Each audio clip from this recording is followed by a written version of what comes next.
na yung bag mo! Hoy! Wag! Dami ulit ko! Abi! Tumira dito sa atin si Kuya JR mo. Ayoko. Atid din natin siya. Magkakadugo kayo. Na dito tumira yung bastardo yung anak, Tay. Mag-isip kayo. Ama ako, Abi. Tay? Akala ko ba nagkakaintindihan na tayo kanina, Tay? Akala ko po ba... Akala mo ano, na ayaw kitang tumira dito sa pamamahay namin. Katulad mo rin siyang anak ko, Abi. Wala kang lugar sa pamamahay na to. Umalis ka na dito. Ngayon din. Di ka alis, JR.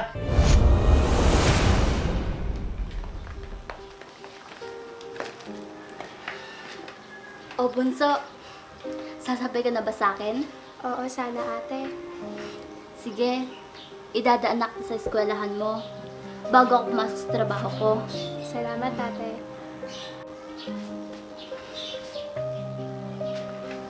O Tay, bakit ganyan po ang tsura nyo? May problema po ba? May masakit po ba sa inyo? Sabihin niyo po para hindi na po ako papasok. Wala naman, anak. May gusto sana akong sabihin sa inyo.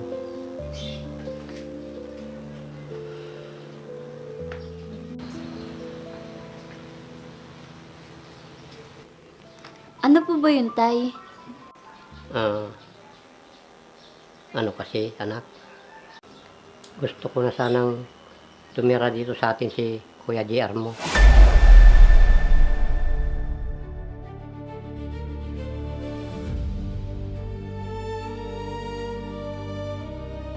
Wala na kasi ang nanay niya. Kaya, kung pwede sana, dumito na lang siya. Ayoko. Hindi ako papayag na dito tumira yung bastardo yung anak, Tay. Ate, ano ka ba? Bakit, Bunso? Papayag ka ba na dito tumira yung anak sa pagkakasala ni tatay? Pero ate, anak pa rin siya ni tatay. Kapatid din natin siya. Tama yung kapatid mo, anak. Magkakadugo kayo. Gusto mo bang magkagulo tayo dito sa bahay? Pag tinanggap natin yon, ha, Maya? Nananahimik tayo dito. Tapos, magpapatuloy kayo ng ibang tao? Kung ayaw niyong mamili tayo, mag-isip kayo. Ate, hindi pa naman natin siya nakakasama. Gulo agad yung nasa isip mo. Hindi ba pwede pagbigyan man lang natin ang hiling ni tatay? Ngayon lang naman natin narinig si tatay na kinausap tayo ng ganito. Basta. Ayoko dito sa bahay ang taong yon. Bakit, Tay? Wala bang ibang matutuluyan? Ang bastardo niyong anak? Wala bang iniwan sa kanya ang nanay niya? At kailangan kukupin niyo siya? Ama ako, Abi. Kaya dapat ko lang siyang kupkupin. Mahabang panahon na inabandon ako siya. Ngayon na siguro ang panahon para magpakama ako sa kanya. Hindi kagaya nyo, mula nung isinilang kayo, ay kasama ko na kayo. Kahit na anong sabihin niyo, kapag sinabi kong ayoko, ayoko! Abi, Tay, hayaan niyo na po. Baka sa umpisa lang po siya ganyan. maraming salamat, Bunso. Buti ka pa, tanggap mo ang kuya mo. Wala naman pong rason, Tay, na hindi ko po tanggap si Kuya. Parehas yun lang naman po kaming anak. Sana, ganyan kalawak ang pangunawa ng ate mo, anak. Tay, alam niyo naman pong mabait si ate, di ba? Nabigla lang po siguro siya. Kung sa bagay, anak, tama ka dyan. Sige na, anak, pumasok ka na. Baka mahuli ka pa. Sige po, Tay.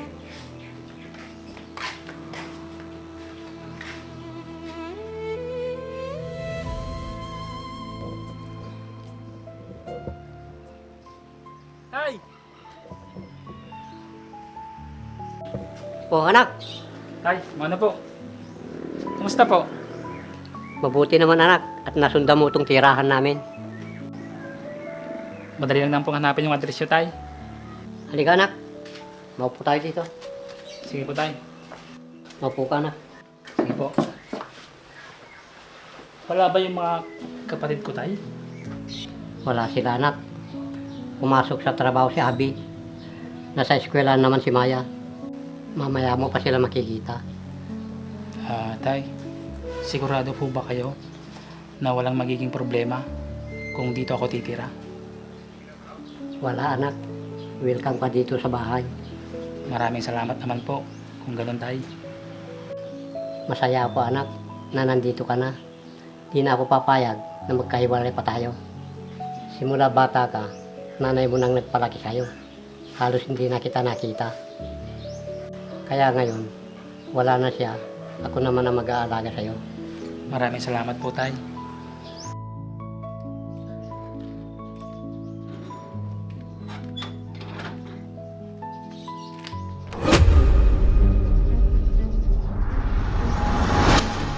Ayun anak. Tay, Abi, anak. akala ko ba nagkakaintindihan na tayo kanina, Tay? Tay, akala ko po ba Akala mo ano? Na welcome ka dito? Bakit? Hindi ba sa'yo sinabi ni tatay na ayaw kitang tumira dito sa pamamahay namin? Di ba? Nag-usap na tayo kanina, Tay. So ano ito ngayon? Bakit nandito siya? Katulad mo rin siyang anak ko, Abi. Kaya dapat lang na dito siya tumira. Tay, tama na po. Aalis na lang po ako para walang problema. Dapat lang. Dahil wala kang lugar sa pamamahay na to. Hindi naman ako pupunta dito kung alam ko lang na ayaw niyo sa akin.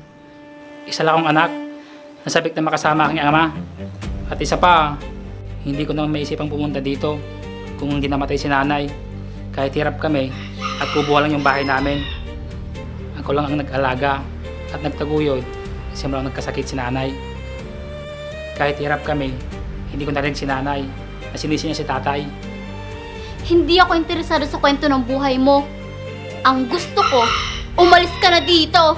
Ngayon din. Tay, alis na po ako. Kahit papano, nagkita tayo. Maraming salamat po. Hindi ka alis, JR. Dito ka lang. Ano? Hindi niyo siya papalisin? Oo, Abi. Hindi ako papayag na palisin mo dito ang kuya mo. Dito siya titira. Naintindihan mo? Walang ibang masusunod dito kung hindi ako. Dahil ako ang padre de pamilya dito. Pare-pareho ko kayong anak, kaya manahimik kayo.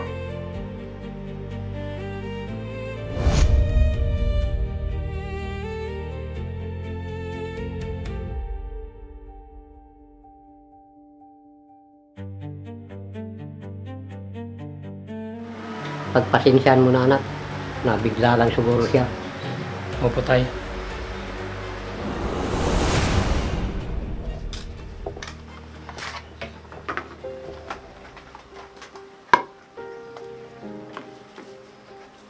O Abi, Maya, magandang umaga. Kain na tayo. Magandang umaga rin po, kuya. Walang maganda sa umaga kung buwisit ang nakikita ko. Ate, mabunga nga mo naman. Eh, totoo naman eh. Simula nung dumating yung taong yan, puro kabisita nang nangyari. Gusto ko lang naman batiin kayo at ipagluto kayo ng almusal. Kita mo na ate, si kuya na nga lang nagmamagandang loob. Ganyan ka pa.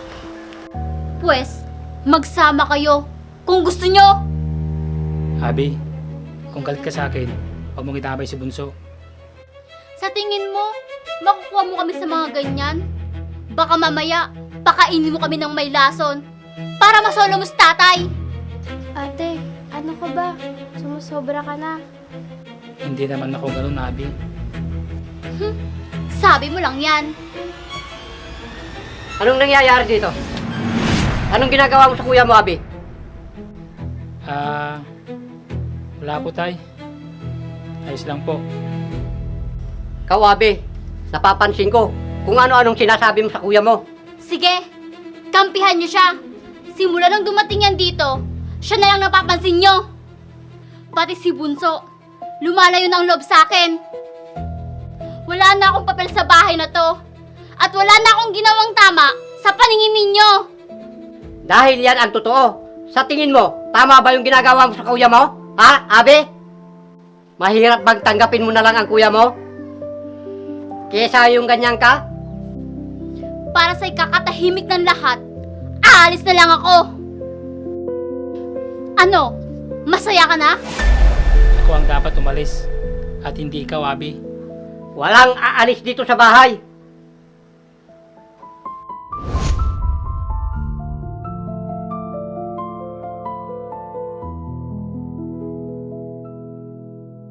Sumusobra ka na, Abi. Hindi bunga ng kasalanan ang kuya mo.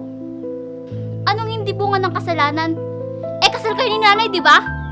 Oo, pinakasalan ko siya. Pero dapat, ikakasala ko sa nanay ni JR. Ano? Anong ibig niyo sabihin, Tay? Magkasintahan kami ng nanay ni JR noon. Hindi ko alam, may lihim na pagtingin ang matalik niyang kaibigan at yun ang nanay niyo. Nagbunga ang pagmamahalan namin noon at si JR yun. Kaya nagpasya kaming magpakasal. Kasal na sana kami kinabukasan. Pero inimbitan ako ng nanay niyo sa kanila. Nilasing niya ako noon at nahuli kami ng mga magulang niya. Mula noon, hindi ko na sila nakita. Wala na akong nagawa noon kung hindi pakasalan ang nanay niyo. Hindi ka ba nagtataka, Abe, na mas matanda ang Kuya JR ninyo kaysa sa inyong dalawa ni Maya? Kung tutusin, malaki ang traso ko sa kanya. Hindi totoo yan! Hindi! Ate! Patawad, anak.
Tay, Bakit, anak?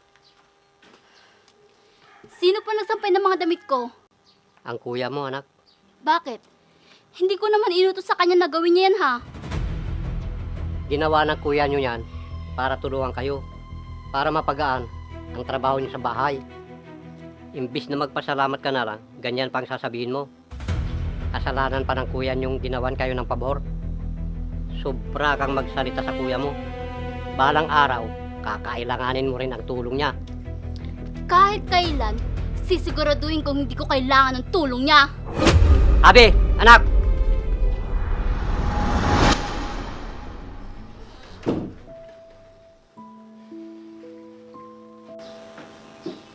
O sige, mamaya na lang tayo magkita. O anak, saan ka pupunta? Bakit dala mo yung mga gamit mo? Tay, mas mabuti sigurong sa kamag-anak ni nanay na ako tutuloy. Nahihirapan din po ako nang dahil sa akin, nag-aaway kayo palagi ni Abi. na hindi naman dati. Pakiramdam ko, mas masakit pa ang pagsubok na ito para sa akin kaysa yung iniwan ako ni nanay. Dahil alam kong kahit kailan hindi ako matatanggap ng mga kapatid ko. Mas mabuting lalayo na lang ako sa inyo, Tay.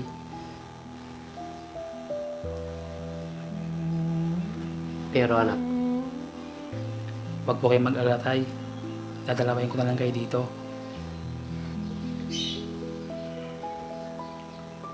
anak, ako na humihingi ng tawad sa'yo para sa kapatid mo. Wala po kayong dapat hingin ng tawad. Naiintindihan ko po. Anak, mahal na mahal kita. Huwag kang mahiyang lumapit sa akin kung may kailangan ka. Maraming salamat, Tay. Mag-iingat po kayo dito, ha. Oo, anak. Sige, Tay. Alis na po ako. Sige, mag-iingat ka.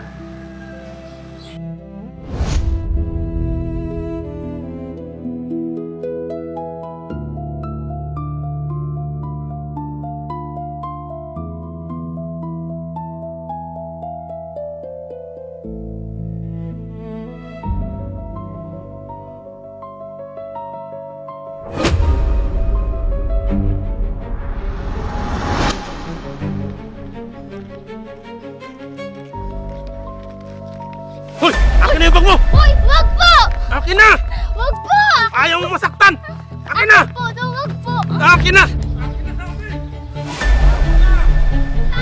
Abi? Akin na! Kuya, hawak po! Kuya, wag Akin po! na, Sobi! Hoy! Kuya! Akin na! Go!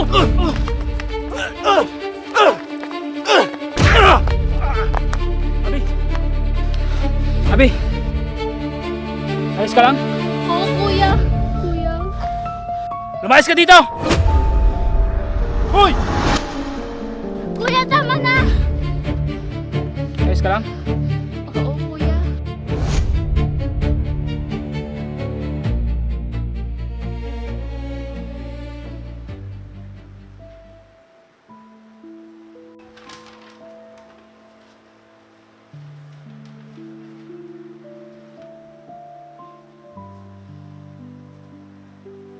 Ate, bakit parang malalim yung iniisip mo dyan? Naaalala ko lang si kuya. Bunso. Kamusta na kaya siya? Sabi ni tatay ate, dun daw siya sa tita niya tumutuloy ngayon. Nagigilty ako, bunso. Napakasama ko talaga. Na hindi man ako nakapagpasalamat sa pagliligtas niya sa akin.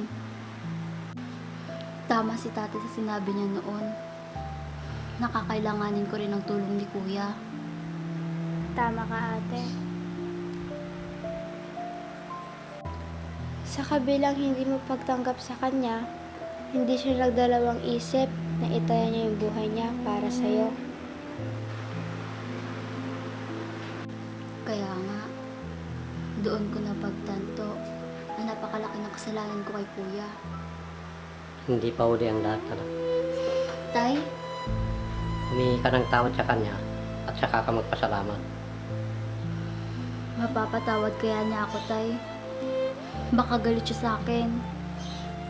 Ate, kung galit si kuya, edi sana pinabayaan ka na lang niya mapahamak noon. Mabait ang kuya niyo, mga anak. Hindi siya marunong magtanim ng galit. Kung ganun, tay, pwede niyo po ba akong samahan sa kanya? Walang problema, anak. Gusto ko rin makita ang kuya mo. Salamat po, tay.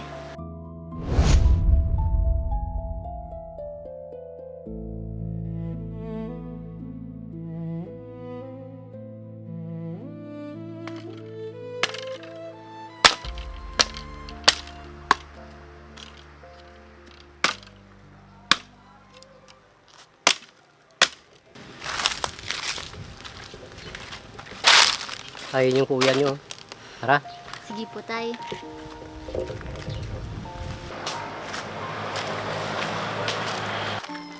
JR, anak.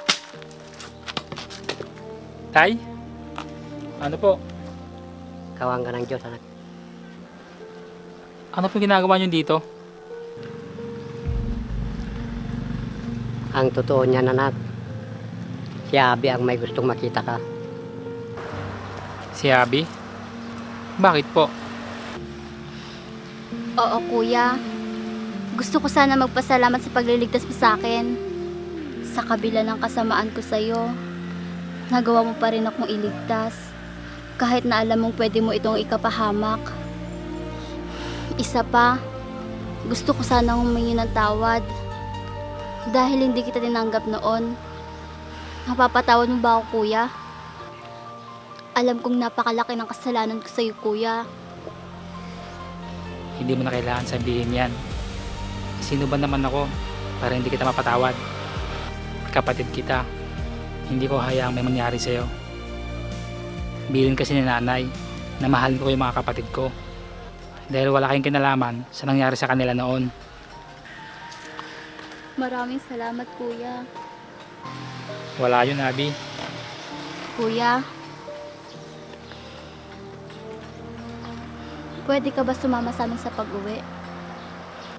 Oo nga kuya, para magsama-sama na tayo nila tatay.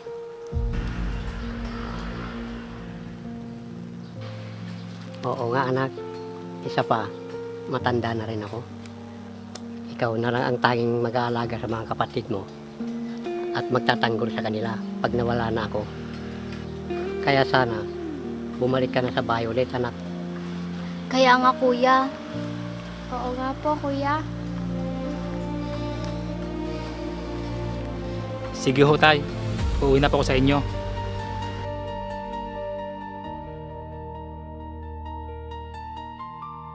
Ang bawat tao ay may kanya-kanyang pagsubok na hinaharap. Ang mga pagsubok na ito ay ang krus na hindi nakikita na pasan natin sa ating mga balikat. Hindi nakabase sa lakas ng katawan kung paano natin ito malalampasan, kundi nasa lakas ng pananampalataya at paniniwala ng isang tao kay Jesus upang ito'y kanyang makayanan.